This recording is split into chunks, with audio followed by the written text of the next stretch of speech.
안녕하세요, 군사돋보기입니다. 지난번 영상에서 소개드렸을 때 이후 현재까지도 우크라이나와 러시아의 접경 지역은 전면전이 일어날 만한 위험한 상황이 갈수록 더 커지고 있습니다.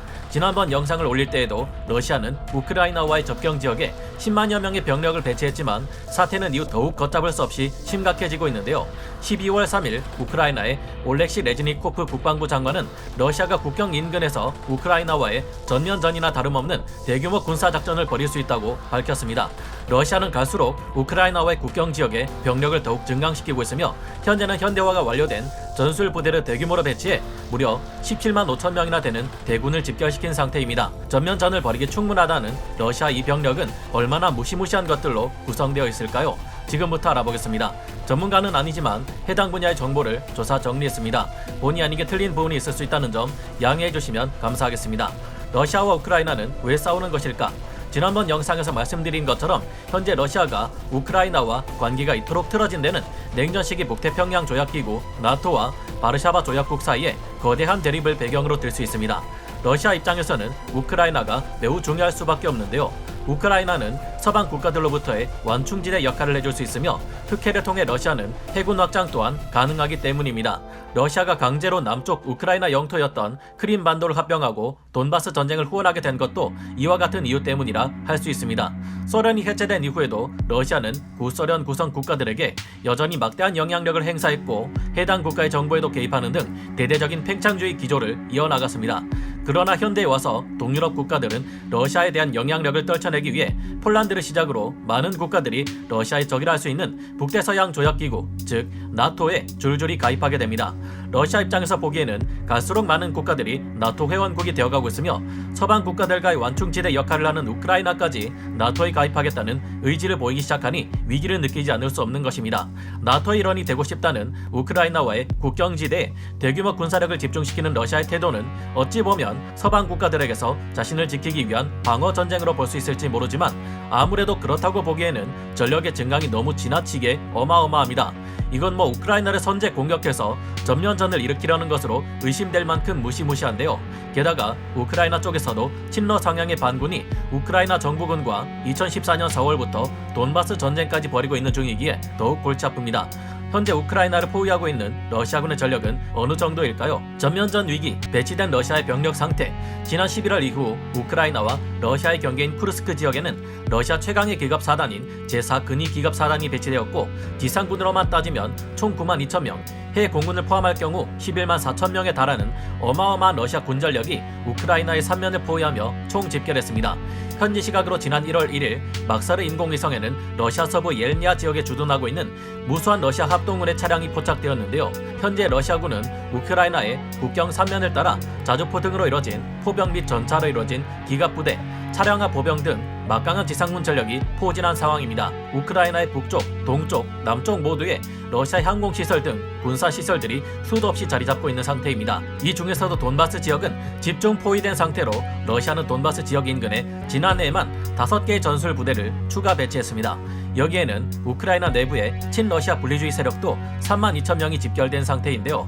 우크라이나 남쪽 크림반도에 있는 노브체른에도 포병, 장갑차, 전차로 이뤄진 5천 명 이상의 병력이 대기 중이며 24일 로이터 통신에 따르면 한 기지에만 수백 대의 장갑차와 전차가 가득한 위성사진이 포착되었을 정도입니다. 러시아는 미국에 이어 전 세계 군사력 순위에서 2위를 차지할 정도로 동구권 최강의 군사력을 자랑하는 국가입니다. 영국 국제전략문제연구소 IISS에 따르면 러시아는 육군, 해군, 공군, 전략미사일 부대와 공수부대 등 5군 체제로 운용되는 90만 병력을 보유하고 있습니다. 특히 우크라이나와 러시아의 국경 지역은 드넓은 평원이 펼쳐져 있는 곳이기에 전차의 위력이 굉장히 크게 발휘될 수 있는 곳인데 러시아는 전차 보유량에서 전 세계 1위를 차지하고 있으며 그 수량이 모두 합해 2만 300대에 달할 정도로 어마어마합니다. 이에 비해 우크라이나의 병력은 20만 9천 명이며 보유한 전차 수량은 2214대 정도로 초라한 수준인데요. 러시아에 비해 우크라이나 군의 규모는 크게 부족해서 현재 옆나라 때문에 큰 곤혹을 치르는 대만만큼이나 힘겨운 상황에 놓여 있습니다. 우크라이나는 나토의 회원국이 되기를 희망하지만 그것도 어려운 것이 소득 격차가 너무 많이 나기 때문에 현실적으로 힘든 것이라는데요. 이미 러시아는 2014년 우크라이나의 남쪽 영토인 크림반도를 강제 합병한 바 있으며 현재 러시아를 통치하고 있는 자는 같은 사람입니다. 하지만 만약 이번에 다시 러시아의 우크라이나 침공이 이뤄질 경우 나토 회원국들도 이를 지켜만 보고 있지는 않을 텐데요.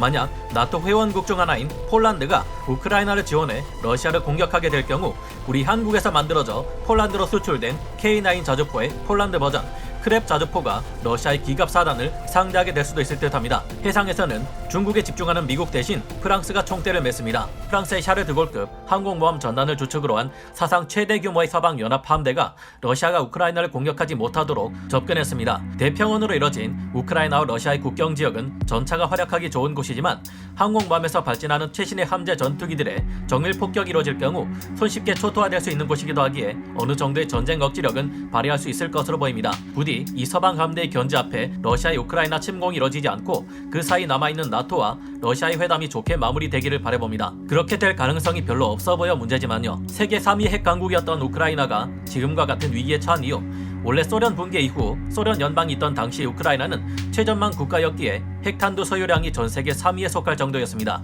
지금 중국이 가진 280개에서 300개 핵탄두 따위는 우스울 정도였죠. 우크라이나는 1900개 핵탄두와 2500개의 전술 핵무기를 보유한 핵강국이었지만 현재는 이 모두가 사라진 상태인데요. 우크라이나가 이렇게 된 이유를 돌아보면 우리 또한 스스로를 지키기 위해 강력한 군사력을 자체적으로 가져야만 한다는 것을 느끼게 됩니다. 우크라이나가 이제 막 독립했을 때 영국과 미국은 그들이 가진 핵탄두를 가장 위험시했습니다. 영국과 미국에서는 우크라이나가 핵탄두를 포기한다면 막대한 지원과 해구산을 통해 러시아로부터 보호해주겠다는 부다페스트 조약을 맺었는데요. 우크라이나는 이를 철석같이 믿고 그들이 가지고 있던 핵탄두를 포기하였습니다. 그러나 2020년대가 되자 해구산을 약속해주던 서방은 러시아의 지원이나 경제 때문에 소극적인 태도로 일관하고 있는 상황이라 문제인데요. 핵 위험이 사라진 우크라이나는 더 이상 미국의 중요 관심사가 아니었고 별다른 안전보장 장치 없이 러시아와 서방 사이에 어중간하게 놓인 우크라이나는 정치적으로도 혼란을 겪었습니다. 게다가 지리적으로 점점 더 강대한 군사력을 가진 러시아가 입맛을 다시기 좋은 상황에 놓이게 되었습니다. 문제는 94년 12월 우크라이나가 미국과 체결한 부다페스트 양해각서가 구속력 있는 협정이 아니었다는 것인데요. 만약 이것이 안전보장협정이었다면 2014년 러시아가 이를 어기면서까지 우크라이나의 영토였던 크림반도로 침공하기는 어려웠을 것으로 전문가들은 분석하고 있습니다.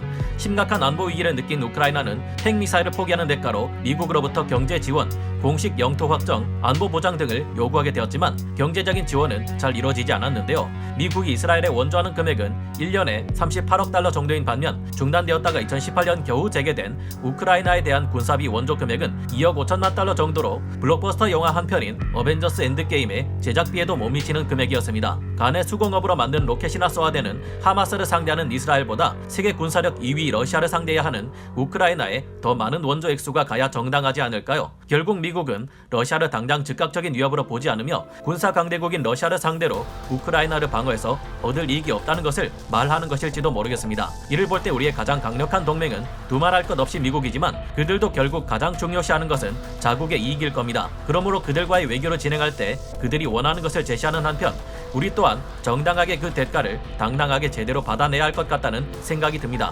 현재 미국은 정말로 동맹국들에 대한 해구산 약속을 지킬 것인지 주목받고 있습니다. 만약 핵 보복 능력을 가진 러시아나 중국이 우리 한국과 같은 국가를 핵무기로 공격했을 때 미국은 과연 중국이나 러시아의 핵 반격에 국민들이 희생될 수 있음을 알면서도 동맹국들에 대한 약속을 지키기 위해 중국이나 러시아를 핵무기로 공격할 수 있느냐 하는 것이죠. 우리가 앞으로 미국과 외교 관계를 통해 최대한의 이익을 추구해 나가겠다면 그들이 가장 원하는 것을 확실히 들어주면서도 우리는 자체 핵무장과 같은 확실한 독자적 방어권을 얻어내야 하지 않을까 생각해 보게 됩니다. 미국에게 이득은 없지만 부다페스트 안전보장각서로 보장한 우크라이나의 독립을 보장하지 않을 경우 미국이 원하는 국제 질서에는 금이 가고 많은 동맹국들의 반발이 일어날 수 있을 것이 예상되는데요. 중국, 대만 쪽에 더욱 많은 신경을 쓰고 있는 미국이지만 이제는 정말 우크라이나를 러시아로부터 지켜내지 않을 경우 문제가 될 수 있는 만큼 미국은 러시아를 견제하지 않을 수 없는 상황입니다. 만약 경제 제재에도 굴하지 않는 러시아가 끝내 우크라이나에 전면전을 선포하고 이를 방어하기 위해 미군이 러시아와 정면 충돌한다면 그리고 이 틈을 타 대만을 차지하려는 그 나라까지